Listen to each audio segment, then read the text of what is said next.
In the UK, it's traditional for Christmas puddings to be made during November, on the day that's called Stir Up Sunday. There's also a prayer that can be said for the day.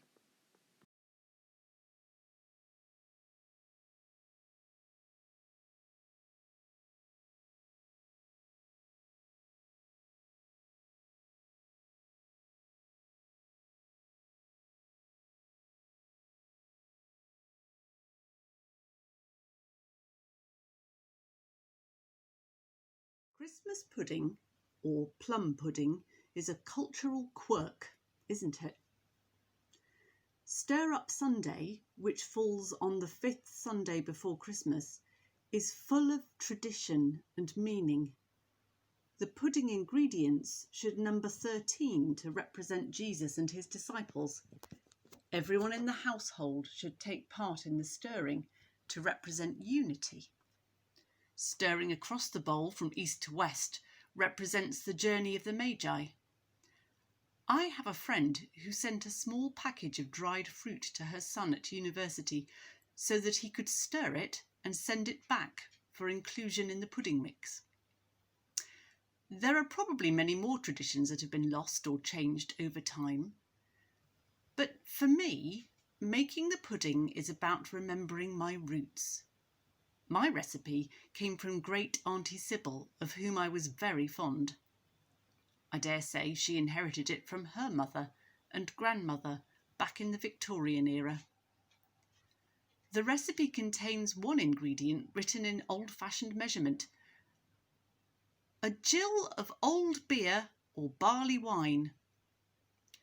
I have written a translation beside the entry, 5 fluid ounces. Even that is now old-fashioned.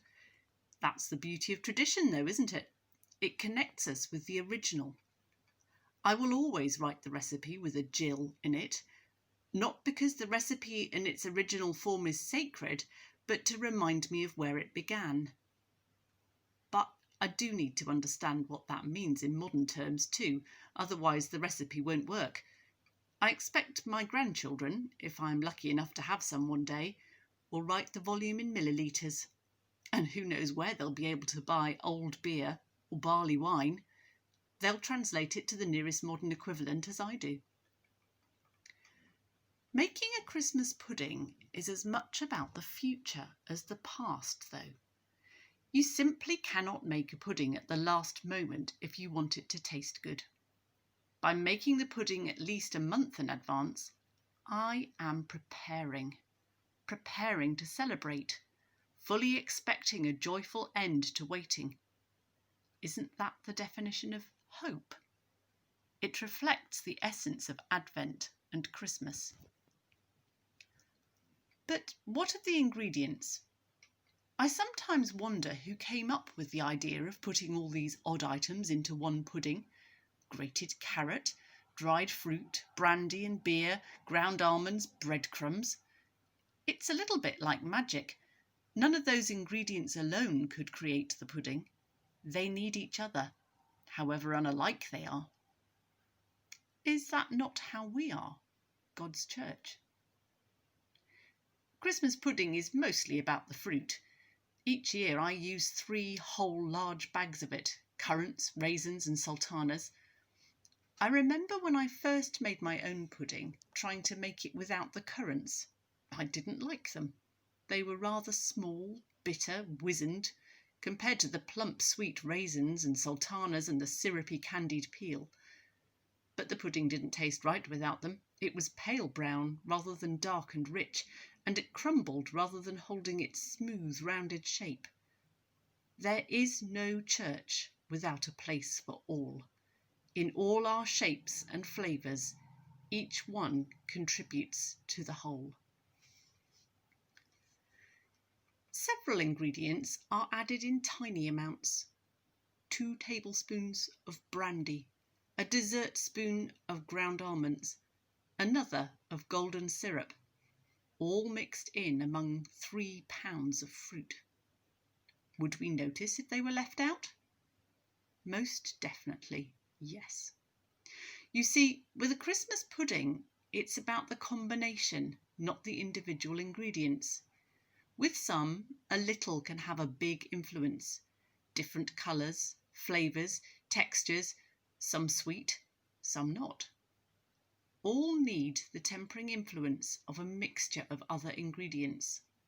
Some stand out, others serve to bind, some to moisten, some to soak up. Again, isn't that how we are, God's church? And then there are the breadcrumbs. A perfectly good loaf of bread, torn, shredded, chopped into fragments. It is no longer fit for its original purpose. But it is the destroyed bread that forms the soft, comforting part of the pudding when blended, stirred and squashed with the rest. Sometimes what we think we have to offer is not what God values most in us.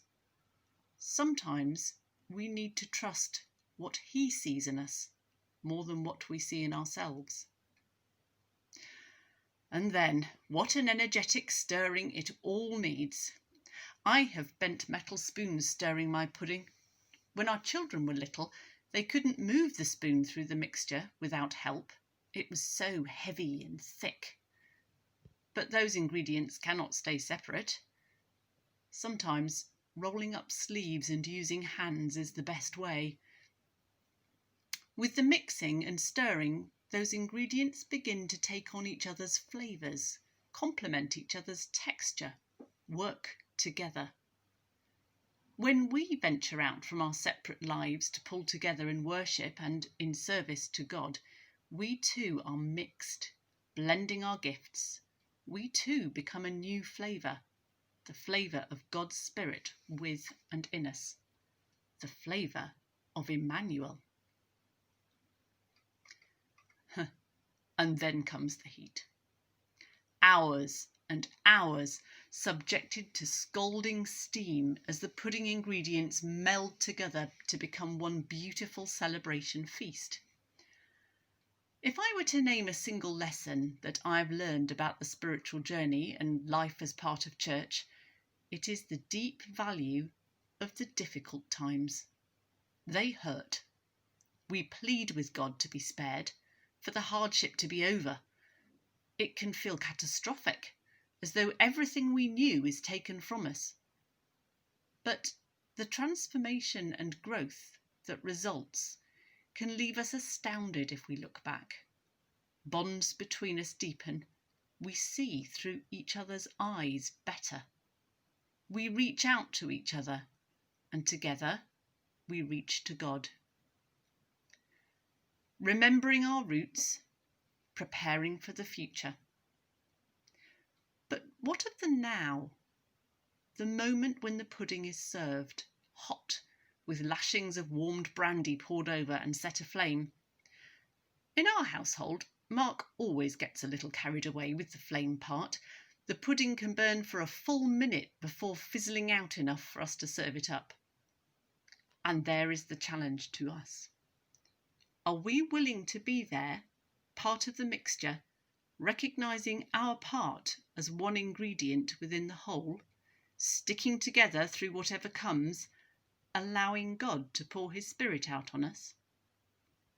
Well, you've heard the church referred to as the body of Christ, and now you've heard us referred to as the plum pudding of God, on fire with His Spirit.